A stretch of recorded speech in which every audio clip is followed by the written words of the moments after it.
nós estamos tratando da nona marca que caracteriza uma igreja saudável, a liderança bíblica da igreja local. O meu amigo e irmão Gilson já tratou um pouco disso com vocês, a primeira parte do evento. Eu acompanhei, pelo menos a parte final, os últimos 30, 40 minutos da exposição dele à tarde.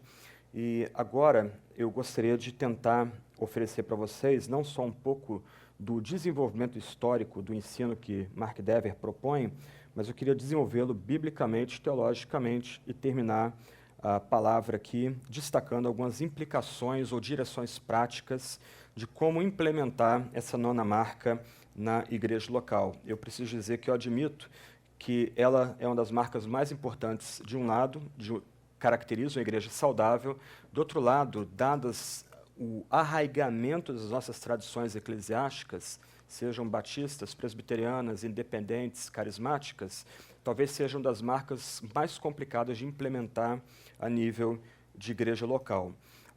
Eu gostaria de começar falando de um pouco de história, então, e eu gostaria de, nesse momento, citar João Calvino. Ele, talvez alguns de vocês conheçam um pouco da história dele. Ele foi pastor durante 3 anos em Genebra, muito cedo, muito novo. Apesar dele não ter sido ordenado, ele nunca foi formalmente ordenado ao ministério da palavra, e ele foi expulso de Genebra. Os cidadãos genebrinos acharam muito radical algumas das abordagens doutrinais, especialmente eclesiológicas dele em Genebra. Ele foi expulso ali junto com seu amigo Guillaume Farel, só que 3 anos depois ele é convidado para voltar a Genebra. Ele estava em Estrasburgo, e ele traz de Estrasburgo algumas impressões muito fortes do que a Bíblia ensinaria sobre o governo eclesiástico.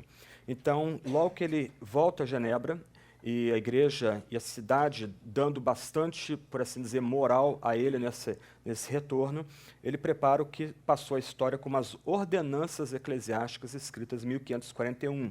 Ele diz nessas ordenanças, logo no primeiro parágrafo: existem 4 ordens de ofício instituídas por Nosso Senhor para o governo de sua igreja. Primeiro pastores, depois doutores, e aqui ele quer falar de mestres, professores, presbíteros e diáconos. Consequentemente, se quisermos ter uma igreja bem ordenada e preservada, devemos observar essa forma de governo. Eu não vou detalhar o que cada palavrinha significa nas ordenanças eclesiásticas, os irmãos e irmãs podem depois pesquisar. Timothy George, no seu livro Teologia dos Reformadores, ele traz um resumo de cada um desses cargos eclesiásticos, mas o ponto é que cedo, na igreja reformada continental, especialmente em João Calvino, mas em outros reformadores alemães e suíços, chegou-se ao entendimento que a igreja seria governada, seria dirigida por um corpo de oficiais. Não um único oficial, não uma única autoridade eclesiástica, mas um corpo de oficiais.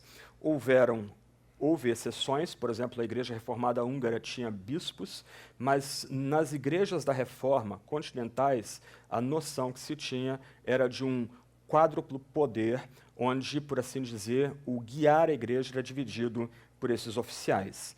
Essa noção de 4 oficiais eclesiásticos ela vai perpassar a Inglaterra, e os nossos irmãos congregacionais, ao preparar a Declaração de Savoy, por assim dizer, uma edição congregacional da Confissão de Westminster, eles criaram um apêndice intitulado A Instituição das Igrejas e a Ordem Designada nelas por Jesus Cristo.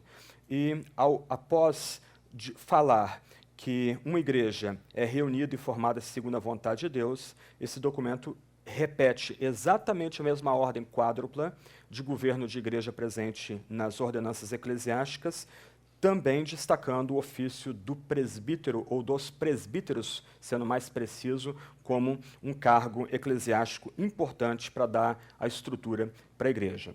Nesse momento aqui, então, o que eu gostaria de destacar é que, desde cedo, a ala reformada da Reforma Protestante do século XVI, ela dividiu os governos eclesiásticos, e os presbiterianos da Inglaterra e também os congregacionais da Inglaterra no século XVII seguiram João Calvino nessa divisão de estrutura ou de governo eclesiástico. Mas pensar em termos de presbíteros pode ser meio espantoso para batistas. Nós, batistas, eu me incluo também nessa tradição, a gente não está muito acostumado a ouvir de uma igreja batista, dirigida ou governada por um corpo de presbíteros. Mas assim foi do século XVII ao século XIX. Eu queria citar rapidamente alguns desses documentos históricos batistas fundantes. O primeiro documento é a Primeira Confissão de Londres, de 1644. Ela, no seu artigo 36, diz o seguinte: a cada igreja local, Cristo dá poder para o seu bem-estar, para escolher para si pessoas para os ofícios de pastor, mestre, presbítero e diácono, os quais são os oficiais designados por Cristo e sua palavra para alimento, governo e edificação de sua igreja, e não há nenhum outro ofício com tal autoridade. Essa é talvez a primeira confissão de fé histórica batista de destaque.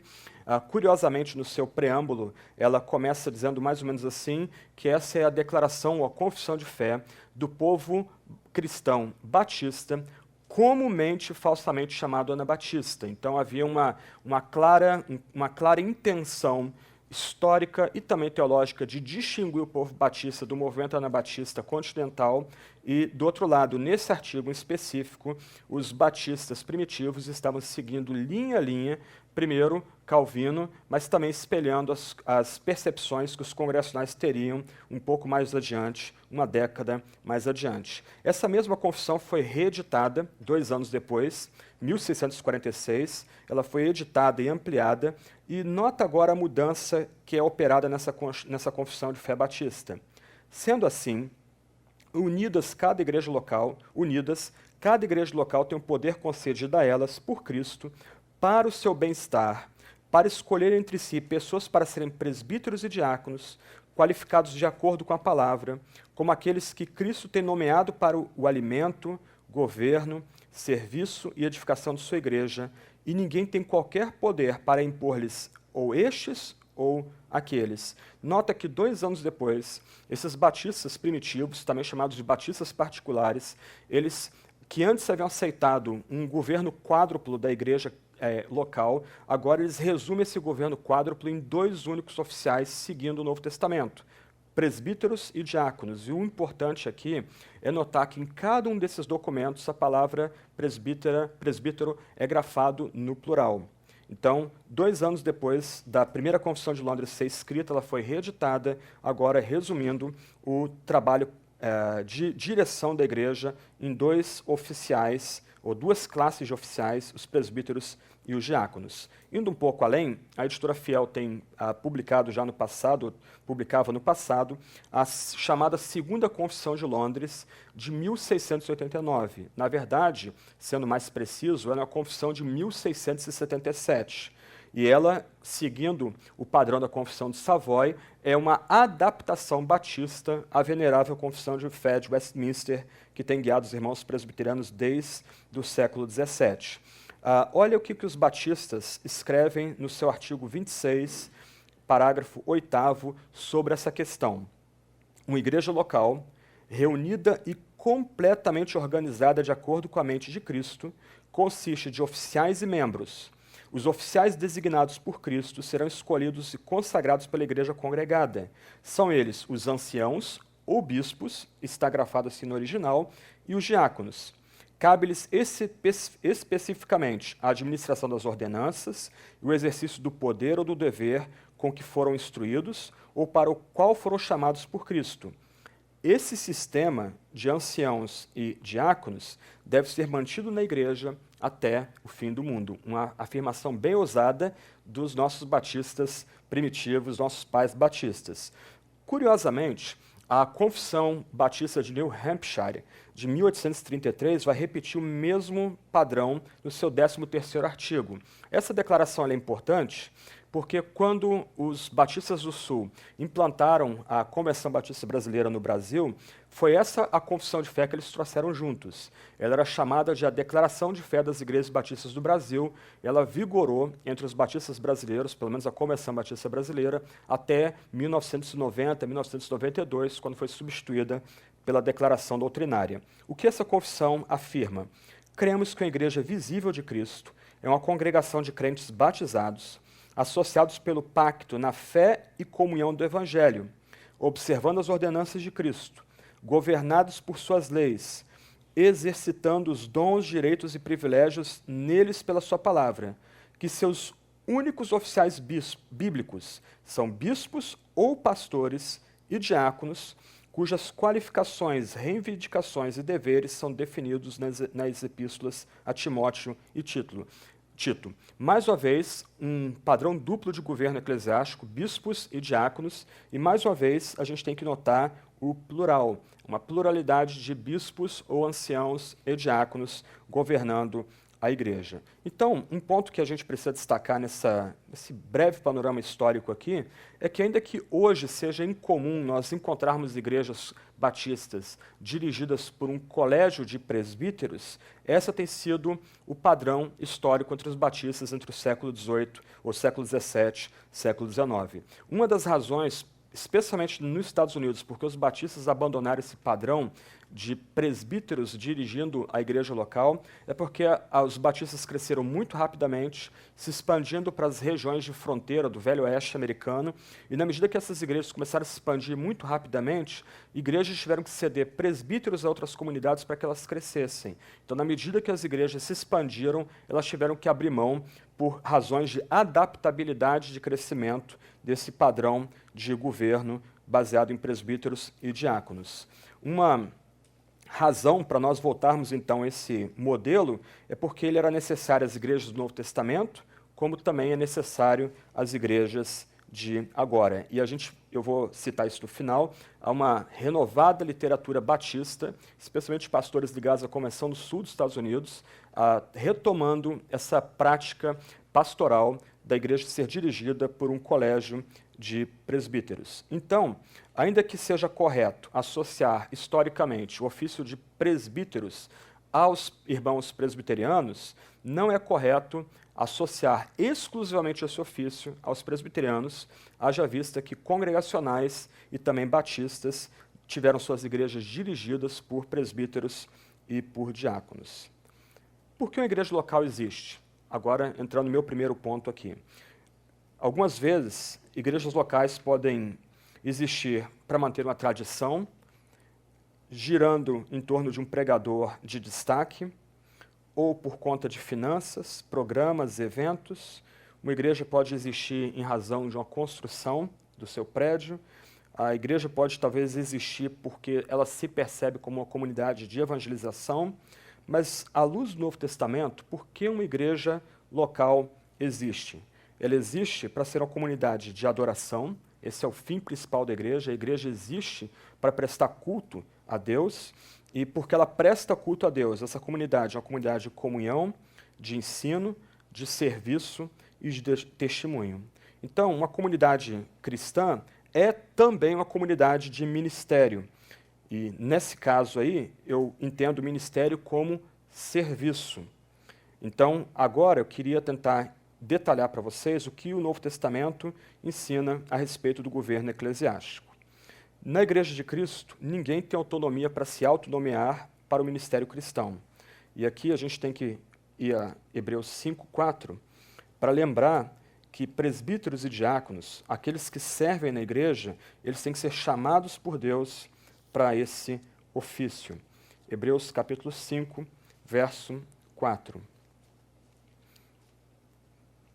Ninguém, pois, toma esta honra para si mesmo, senão quando chamado por Deus, como aconteceu com Arão. Esse é um ponto que a gente tem que frisar muito fortemente hoje, quando pessoas, pelas mais diversas razões, elas se oferecem voluntariamente para trabalhar na igreja.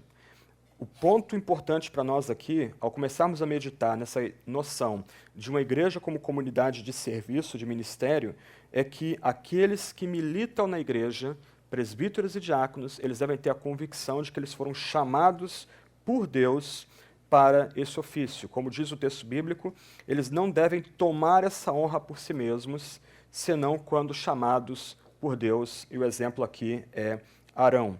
Então, os oficiais da igreja, presbíteros e diáconos, eles recebem sua autoridade de Cristo. É Cristo que investe esses homens de autoridade. Essa autoridade não vem de outros homens, não vem primariamente da igreja, mas vem de Cristo. Ainda que a congregação seja um instrumento que Deus use para instalar esses homens no ministério. Eu vou voltar a esse ponto mais adiante nesse estudo, mas a noção aqui é que a congregação reconhece os dons que Deus confere a homens para desempenhar o ministério do presbiterato, especialmente do presbiterato, que é o tema de hoje à tarde.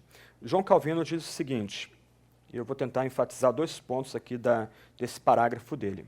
O que torna válido um ofício é a vocação, de modo que ninguém pode exercê-lo correta ou legitimamente sem antes ser eleito por Deus. Esse é um ponto importante. Agora, ao centro da frase dele, do parágrafo dele. Nenhuma forma de governo deve ser estabelecida na igreja, segundo o juízo humano, senão que os homens devem atender à ordenação divina. E ainda mais, que devemos seguir um procedimento de eleição pré-estabelecido para que ninguém procure satisfazer seus próprios desejos. Isso é extremamente pertinente num tempo como o nosso, que a pessoa acordou de mau humor com o seu pastor, com a liderança da sua comunidade, ele resolve fundar uma igreja para si mesmo e ele se investe do ofício pastoral sem ter o reconhecimento de uma comunidade mais ampla antes dessa cisão. E Calvino continua. Segundo, é a promessa de Deus de governar sua igreja, é a promessa de Deus de governar sua igreja. Assim, ele reserva para si o direito exclusivo de prescrever a ordem e forma de sua administração.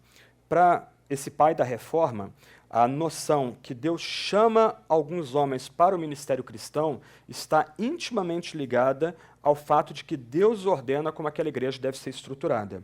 O ponto importante aqui de Calvino, e que a gente tem que relembrar hoje com nova ênfase, é que ninguém tem a liberdade de querer estruturar, organizar, governar a igreja por sua própria imaginação, por sua própria criatividade, sem atentar para a regra dada no Novo Testamento de como essa igreja deve ser organizada.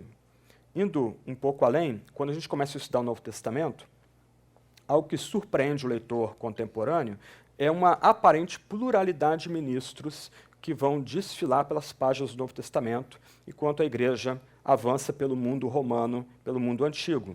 A gente pode tentar organizar esse grupo de oficiais eclesiásticos em 2 grupos distintos. Um é aquilo que a gente pode chamar de oficiais gerais. E o que a gente precisa tentar aqui é que esses oficiais gerais não eram necessariamente ligados a uma igreja local, eles se perceberam como membros da igreja grande, da igreja maior, e eram ministros itinerantes que serviam voluntariamente às igrejas. Esse é um ponto que eu preciso parar aqui. Esses oficiais gerais que eu quero rapidamente mencionar nesse ponto aqui, eles não recebiam soldo, não recebiam oferta da igreja. O padrão aqui é o apóstolo Paulo. Ele tinha um ministério itinerante, um ministério de supervisão de igrejas locais, e ele não era sustentado por essas igrejas locais. Curiosamente, uma das poucas igrejas que são mencionadas no Novo Testamento que sustentam o apóstolo é a igreja de Filipos, uma igreja muito pobre, muito simples, que praticamente constrange o apóstolo a receber oferta. Então, esse é um ponto aqui. O serviço desses ministros itinerantes era voluntário. E, por isso, eles não mantinham ligação oficial com as congregações. Há um escrito do primeiro século chamado Didaquê, ou também conhecido como Ensino dos 12 Apóstolos. Na verdade, ninguém sabe quem é o autor desse documento, mas era um documento que já mais ou menos aí em 70 depois de Cristo, 90 depois de Cristo, circulava nas igrejas na Síria e no Egito. E foi um documento muito importante na igreja primitiva, na igreja nascente. Ele tem uma expressão curiosa ali de como a igreja local pode distinguir um falso profeta. O texto diz mais ou menos o seguinte, que se um falso profeta ficar mais de 3 dias na casa de um membro da... se um profeta ficar mais de 3 dias na casa de um membro da igreja, ele deve ser considerado falso profeta. Se um profeta pede dinheiro para si na reunião da igreja, ele deve ser considerado falso profeta. São os 2 critérios para designar se um ministro itinerante é um ministro itinerante legítimo ou um falso ministro. E entre esses oficiais aí são contados os apóstolos, os profetas e os evangelistas. Eu não vou entrar aqui na definição de cada um desses vocábulos, mas você precisa lembrar que há pelo menos 2 níveis de apóstolos no Novo Testamento. Um nível, aqueles apóstolos ordenados pelo próprio Jesus, que aprenderam a mensagem da boca do próprio Jesus, está em Gálatas capítulo 1, e do outro nível, apóstolos que poderiam ser considerados missionários, aqueles implantadores ou plantadores de igreja da comunidade cristã primitiva. Então a palavra apóstolo, ela tem um campo semântico um pouco mais vasto do que a gente tem entendido hoje. E profetas também, só para você ter uma ideia, o Gerhard van Groningen, num dos livros dele, ele vai lembrar que a palavra profeta é empregada em 5 formas distintas no Antigo e no Novo Testamento. Então, o significado primário, básico, a gente geralmente pensa em profetas como Isaías, Jeremias, aqueles homens que falavam assim, diz o Senhor, mas você lembra que havia as escolas de profetas, você lembra que no Novo Testamento profetas algumas vezes é igualado ao pregador, então havia nessas 3 classes aqui de oficiais gerais, algumas gradações, onde aqueles que pertenciam a essas classes também não estavam no mesmo nível de autoridade. No caso, apóstolos e no caso, profetas, havendo gradações entre esses oficiais gerais. E o que nos interessa aqui, a gente vai se concentrar especialmente numa parcela desse segundo grupo, eram aqueles oficiais das igrejas locais. Então, de um lado, nós temos oficiais que supervisionavam o trabalho de expansão da igreja, eles cumpriam uma tarefa, por assim dizer, ensinadora, apontando as direções para a igreja, para toda a grande igreja, mas nas igrejas locais você tinha 2 oficiais, ou 2 grupos de oficiais, que seriam os presbíteros e os diáconos, e nós vamos nos concentrar no primeiro ofício, que é o ofício dos presbíteros. Eu não quero deixar a palavra diácono sem menção, mas no Novo Testamento, na igreja primitiva, o ofício do diaconato era o ofício do serviço. Os diáconos seriam aqueles que seriam, por assim dizer, os oficiais com a sensibilidade social para atender os pobres, os desempregados, aqueles que estavam passando fome na comunidade primitiva. E a gente precisa sempre lembrar aqui que, se a gente está falando do 1º século, 2º século, 3º século, chegando metade do 4º século, até um pouco antes de Teodósio, nós estamos falando de uma comunidade basicamente composta por pobres. Haviam nobres convertidos ao cristianismo, haviam patrícios convertidos ao cristianismo, alguns da plebe e muitos escravos convertidos ao cristianismo. Então, o ofício do diaconato, a gente já vê isso em Atos capítulo 6, e esse foi o padrão aí durante pelo menos 3, 4 séculos adiante, é que os diáconos eles não teriam trabalho necessariamente administrativo e docente, mas o trabalho do diácono seria atender os órfãos e as viúvas, como diz o padrão bíblico. Ok, posto isso, vamos nos concentrar então nos presbíteros. O oficial principal da igreja local, então, no Novo Testamento, era o presbítero. Esse é um ponto importante.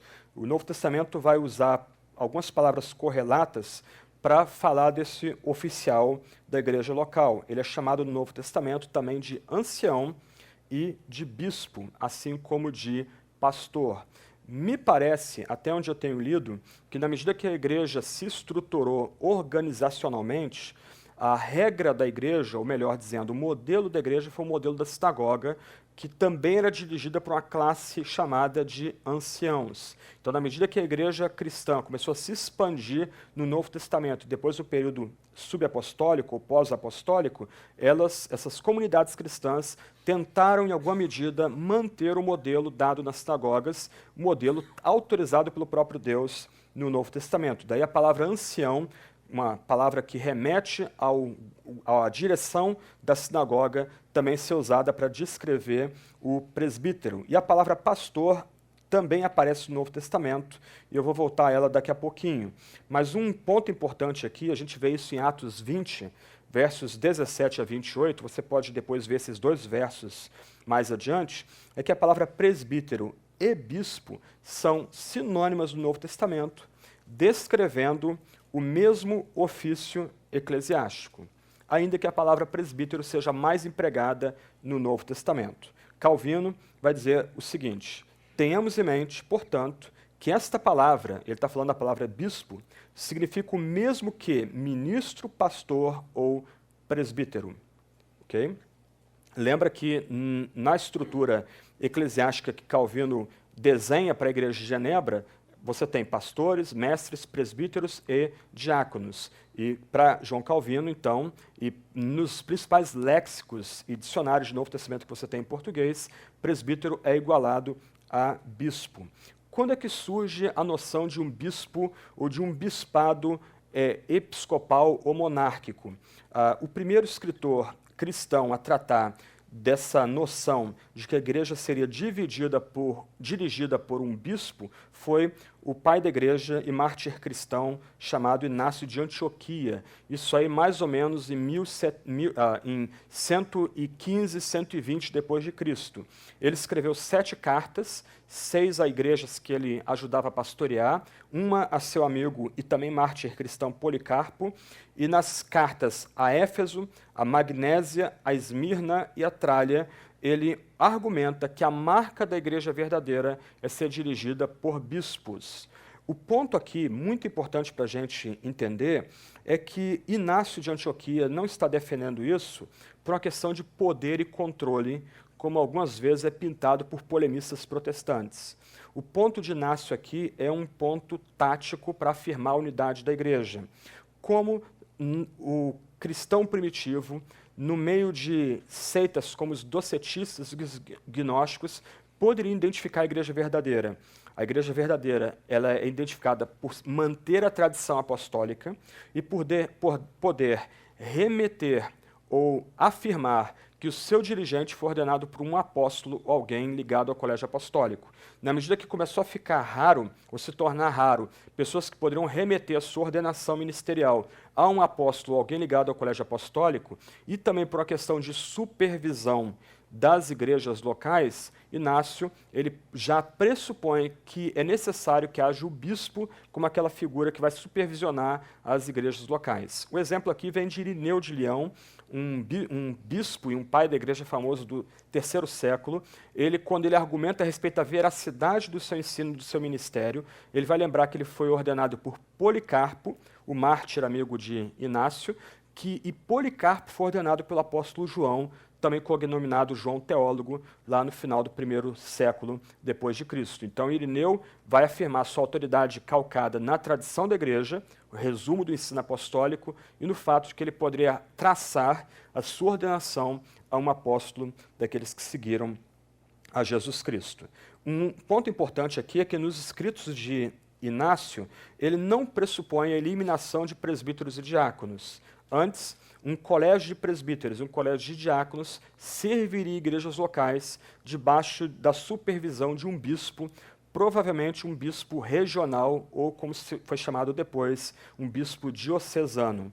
Mas o ponto importante para nós aqui, nessa voltinha aqui, nessa digressão, é que até Inácio de Antioquia, 115, 120 depois de Cristo, não há menção alguma, seja na literatura neotestamentária, seja na chamada literatura subapostólica, de que houvesse bispos ou bispo acima do colégio de presbíteros. Até Inácio de Antioquia, bispo e presbítero seriam palavras usadas de forma intercambiável, como os pais batistas usaram no século XVII, tratadas como sinônimos, como os léxicos contemporâneos e como o próprio João Calvino já afirmava no século XVI. A palavra pastor, indo mais além, ela aparece só uma vez no Novo Testamento, tratando do ministério eclesiástico. No Novo Testamento, a palavra pastor, que tem a sua origem nas imagens bíblicas do Antigo Testamento, de Salmo 23, por exemplo, refere-se a Jesus Cristo. Cristo é o pastor da igreja. Então, a palavra pastor, ela não é usada no Novo Testamento como cargo ou ofício eclesiástico. Como eu ia dizendo, ela aparece uma única vez no Novo Testamento, Efésios 4:11, e o significado dela ali é um pouco ambíguo. Ela pode estar ligada ao presbiterato, ou pode ser idêntica à palavra ancião, mas esse significado, ainda que possível, não é perfeitamente seguro. Alguns eruditos têm sugerido, primeiro, que aquela palavra pastor em Efésios 4 tem que ser acoplada à palavra mestre. Então, na estrutura paulina, se você volta a sua Bíblia um pouquinho, Efésios 2, Efésios 3, você vai notar que Paulo vai enfatizar muito fortemente que a igreja é fundada sobre a palavra profética e apostólica. Isso é repetido 2 vezes nos capítulos anteriores. Aí em Efésios 4, Paulo diz que Deus dá à igreja profetas e apóstolos, evangelistas, pastores e mestres. A noção que me parece Paulo está querendo legar para a gente aqui, antes de tentar entender o significado dessas duas palavrinhas juntas, é que a igreja tem como fundamento a palavra profética apostólica, dada lá atrás, no passado. E quem media essa palavra para a igreja hoje são os evangelistas, pastores, mestres. Me parece que é uma parelha bem feitinha aqui. Profetas e apóstolos, evangelistas, pastores e mestres, como aqueles que dividem a palavra profética apostólica com o resto da comunidade no tempo presente, a partir de Efésios 4:11. Ok, a palavra, então, tem sido sugerida pelos exegetas que deveria ser, ou melhor, essa função deveria ser melhor entendida como pastor-mestre, ou, segundo um livro sugere em português, o seu título, pastor-ensinador. A noção aqui deveria ser óbvia para a gente, é que ninguém pode ensinar sem cuidar e ninguém pode cuidar sem ensinar.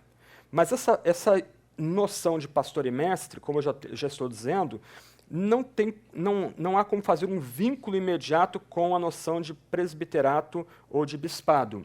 Alguns têm sugerido, inclusive, que essa noção de pastor e mestre estaria ligada ao trabalho de algumas pessoas dentro da comunidade cristã de preparar pessoas ao batismo ou para serem recebidas na igreja. Em outras palavras, pastor e mestre, na verdade, seria o catequista, aquele que educaria nos rudimentos da fé aquelas pessoas que estão chegando para a comunidade cristã, seja por batismo ou por outro meio. Ok, então a palavra pastor aparecendo uma única vez no Novo Testamento, mas a gente tendo alguma dificuldade de ligá-la de forma imediata ao ofício do presbiterato, ao ofício dos presbíteros, o trabalho dos presbíteros.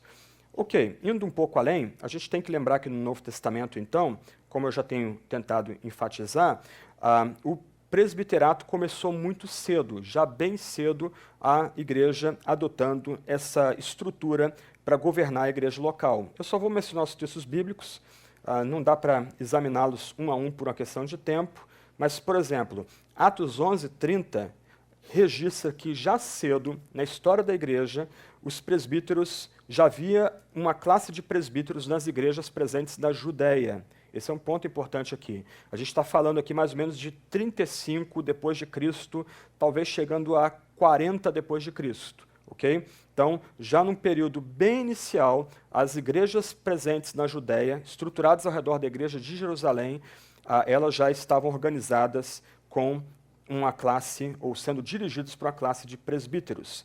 A Epístola de Tiago, que foi escrita em torno de 45 depois de Cristo, talvez o texto do Novo Testamento mais antigo que a gente tenha, ela é escrita a diversas igrejas, as igrejas da dispersão, como disse Tiago, capítulo 1, verso 1, mas ao final dessa epístola, o autor dela já aponta para a existência de vários presbíteros em cada uma dessas igrejas. Você lembra que essa menção está ligada à necessidade de oração.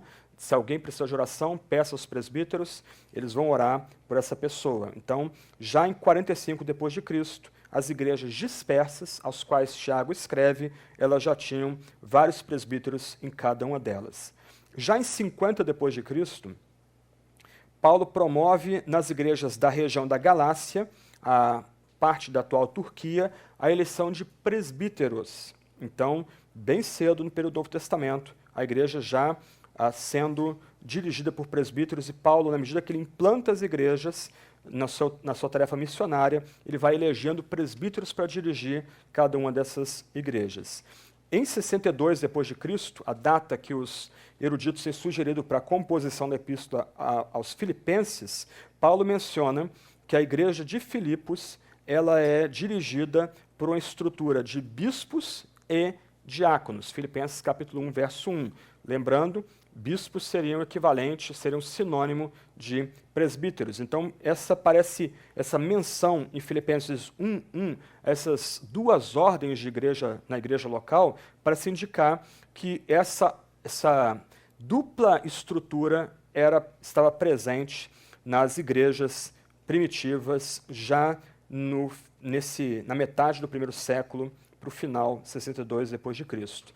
E na sua penúltima carta ao Tito, que servia a igreja em Creta, ele vai, em 66 depois de Cristo, lembrar que Tito tem que eleger presbíteros e ele vai dar algumas orientações para que Tito eleja presbíteros para guiar a igreja naquela comunidade. O que parece que Tito teria esse ministério de supervisão. Ele não estaria ligado diretamente àquela igreja, mas como supervisor daquelas igrejas naquela ilha, ele deveria eleger presbíteros que servissem aquelas comunidades. O que surge aí desse estudo do Novo Testamento é que, especialmente prestando atenção no plural que é empregado para descrever o ofício do presbítero, é que há uma pluralidade de presbíteros em cada igreja local. Me parece que, ao estudar o uso dessas palavras no Novo Testamento, o que elas indicam é que as igrejas locais, e aqui não importa o número ou o tamanho daquela igreja local, era dirigida por um colégio de presbíteros, por um grupo de presbíteros. Mas o mais importante para nós aqui, isso talvez seja um pouco desconcertante para alguns irmãos, é que esses presbíteros dirigiam a igreja, de um lado, em paridade, o que significa que não haveria distinção hierárquica entre esses presbíteros já no Novo Testamento. Não sei se vocês conseguem pegar o ponto aqui, mas a ideia é que a igreja local, não importa o seu tamanho, 20 membros, 30 membros, provavelmente essas igrejas não tinham mais do que esse tamanho, porque eram igrejas que se reuniam em casas. O máximo, segundo a história da arquitetura cristã, o máximo que tinha aí nesse período aí do final do primeiro século, começo do segundo século, eram alguns edifícios um pouco maiores, caberiam 50, 70 pessoas no máximo. Você lembra que a igreja está crescendo, sob pressão da sociedade, judeus perseguindo a igreja, os pagãos fazendo pressão sobre a igreja com as suas heresias, o império vendo com maus olhos a igreja também começando a fazer uma pressão sobre a igreja. A gente já vê esse choque já na metade do livro de Atos, já em Apocalipse, choque entre o império e a igreja, a nova igreja, a igreja cristã, mas me parece que mesmo esses grupos familiares eram dirigidos por uma pluralidade de presbíteros, alguns homens ali destacados para aquela comunidade, e não haveria uma hierarquia entre esses presbíteros. Antes, eles juntos, em comunhão, eles dirigiriam aquela comunidade local. Eu também não tenho como ler agora esses vários textos bíblicos, você pode anotar, ou eu posso passar para vocês depois, mas Atos 13:1, 14:23, 15:4, 20:17, depois 28, Filipenses 1:1, 1 Tessalonicenses 5, 12 e 13, 1 Timóteo 5, 17, Tito 1, 5, Hebreus 13, 17, depois 24, Tito 5, 14, 1 Pedro 5, 1 a 3, refere-se, todos esses textos, a presbíteros, diáconos, guias, que dirigem igrejas locais. Esse é um ponto importante para nós aqui. E talvez esse seja o ponto que causa mais estranhamento àqueles que começam a chegar, por exemplo, no livro 9 Marcas da Igreja Local do Mark Dever, ou no seu livrinho, que está esgotado, Refletindo a Glória de Deus, quando ele começa a falar de uma igreja batista, especialmente o estranhamento para batistas, quando ele começa a falar de igrejas batistas dirigidas por um grupo de presbíteros e havendo paridade entre esse grupo de presbíteros. Indo um pouco adiante, antes do nosso intervalo, antes da gente abrir para intervalo, esses presbíteros eram eleitos pela igreja, entre os crentes no Novo Testamento, com profundo senso de reverência, depois de se examinar a vida e a doutrina desses homens. O texto de Atos 14, 23, diz que os presbíteros eram eleitos com oração e jejum. Na verdade, a expressão bíblica é bem forte, orar com jejuns.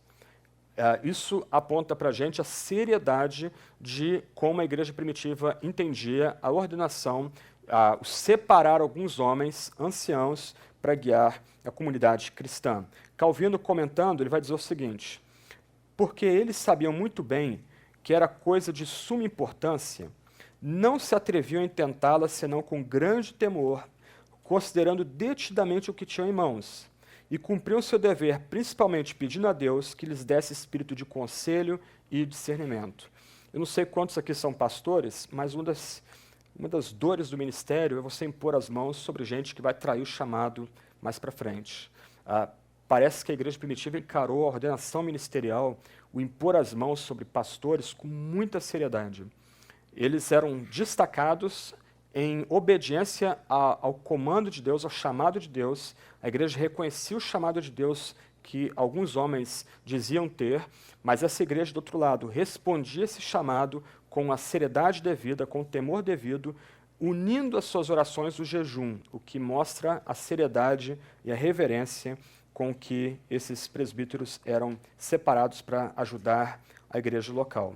Então, a gente lembra que se o Espírito Santo é quem constitui os presbíteros, contudo, do outro lado, é natural que esses presbíteros, esses homens que querem abraçar o presbiterato, que almejam essa obra, eles se sintam chamados para esse ofício. A gente pode ler 1 Timóteo 3, verso 1.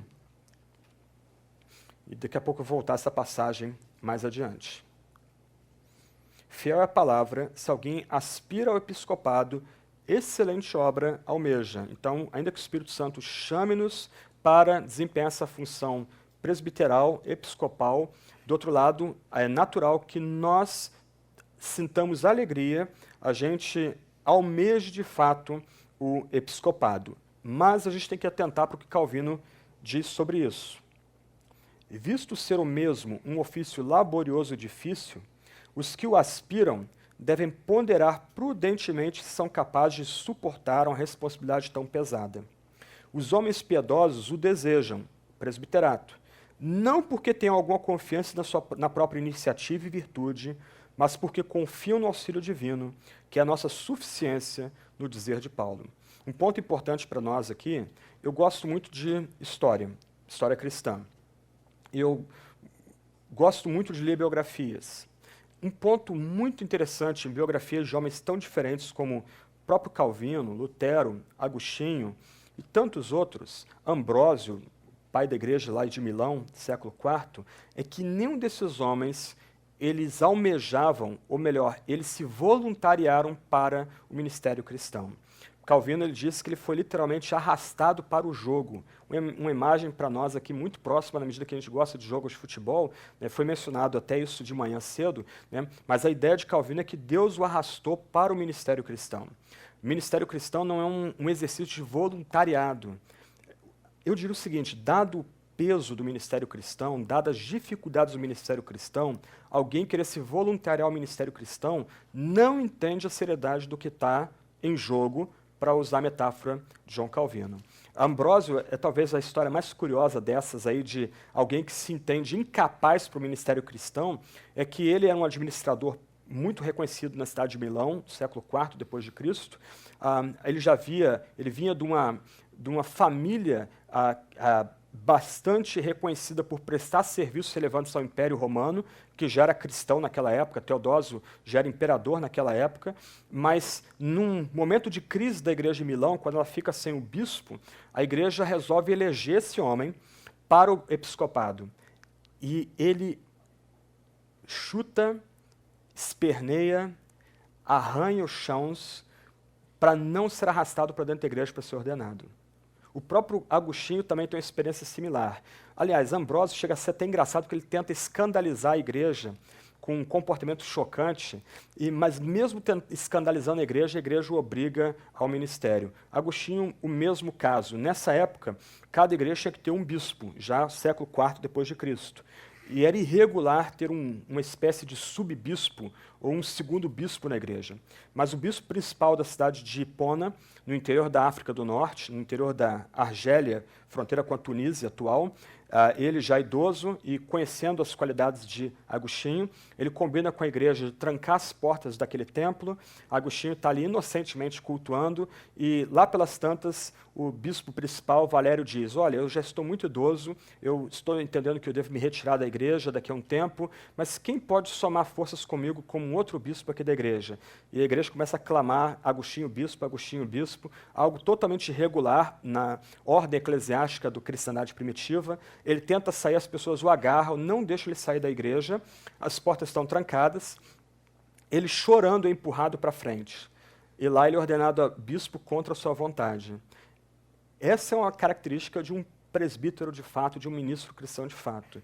Ele entende, como disse Calvino, que não é baseado em nossa confiança, iniciativa ou virtude que nós vamos desempenhar bem o ofício presbiteral ou pastoral, mas é confiando no auxílio divino, que é a nossa suficiência. Então, a gente tem que, antes de parar para o intervalo, lembrar que não é brincadeira servir a igreja de Deus. Servir a igreja de Deus pressupõe um chamado interno feito pelo Espírito, um chamado interno que pode ser acolhido com alegria, com um desejo de servir, mas também com reconhecimento de incapacidade, um reconhecimento das limitações pessoais e o testemunho da comunidade cristã que aquele homem quer servir. A gente tem quanto tempo mais? 3 minutos? Ok, só uma palavra e depois eu quero falar das tarefas dos presbíteros. Só uma palavra para encerrar esse bloco aqui.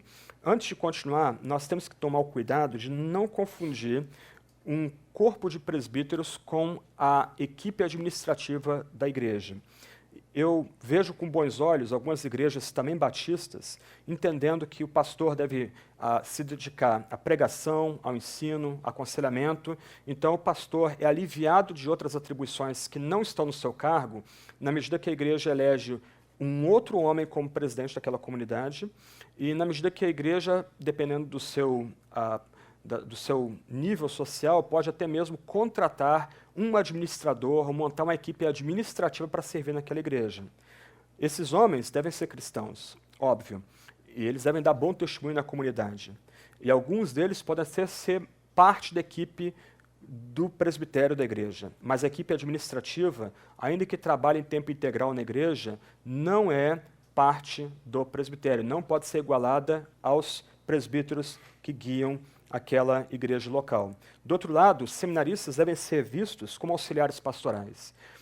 Nós, pastores, erramos quando nós esquecemos de que somos nós que formaremos outros pastores. Bom seminário, um seminário cristão, evangélico de fato, vai dar instrumentos para esse homem manejar bem a Bíblia, conhecer bem a história da igreja, conseguir formular bem a doutrina cristã, defender a doutrina cristã. Um bom seminário vai ajudar esse futuro obreiro a ser um bom conselheiro, um bom médico de almas, mas um seminário não forma pastores. São pastores que formam outros pastores. Os seminaristas têm que ser vistos como auxiliares pastorais. O pastor pode designar visitas para os seminaristas, o pastor pode designar o culto de quarta-feira para o seminarista pregar, o pastor pode designar a classe de novos membros para o seminarista dirigir, o pastor deve avaliar com bastante seriedade o trabalho desse seminarista, mas o seminarista, esse auxiliar pastoral, também não é parte do presbitério que guia uma igreja local. A gente vai falar daqui a pouco quem constitui o presbitério, mas não é a equipe administrativa, ainda que membros da equipe administrativa possam ser presbíteros. O presbitério também não é composto de seminaristas. Quando eles forem ordenados, sendo ordenados, eles podem ser contados como parte do presbitério daquela comunidade local. Mas seminaristas, os bons seminaristas são auxiliares pastorais, não presbíteros. Então, antes de continuar o segundo bloco, quando eu for falar das tarefas e qualificações dos presbíteros, a gente tem que lembrar que a gente não pode confundir o exercício do presbiterato com a equipe administrativa que serve a igreja e com aqueles auxiliares pastorais que seriam os seminaristas. O presbiterato tem outras qualificações, outras funções, além da administrativa e além do trabalho de auxílio pastoral que os seminaristas podem desempenhar na igreja local.